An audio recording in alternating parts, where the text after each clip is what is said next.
En 2002, la France a rendu la dépouille de cette jeune femme noire à l'Afrique du Sud. Mais que faisait-elle en France? Eh bien, cette jeune femme a été exhibée comme un animal pendant tout le 19e siècle à Londres et à Paris. Pourquoi? Eh bien, à cause de son physique atypique. En gros, il trouvait qu'elle avait un postérieur imposant. Sarah Baartman, de son vrai nom Saouchi, est une femme née dans l'actuelle Afrique du Sud. Rendue esclave et envoyée à Londres, Saouchi devient un phénomène de foire. C'est là qu'on lui donne le surnom moqueur de Vénus Hottentote. Les Londoniens, eux, vont l'appeler Fat Bomb.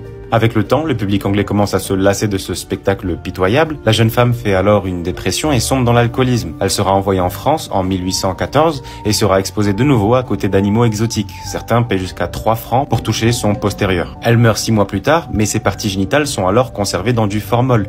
Elle sera ensuite empaillée et son squelette sera exposé dans des musées à Paris jusqu'en 1974. C'est seulement en 2002, sous la pression de Nelson Mandela, que Jacques Chirac demande expressément la restitution du corps de la Vénus à l'Afrique du Sud. Mais ce n'est pas sans lutte, parce que ces demandes se heurtent au refus des autorités françaises au nom du patrimoine inaliénable de l'État et de la science. Bref, elle a été enterrée et aujourd'hui elle a enfin une sépulture digne de l'être humain qu'elle était.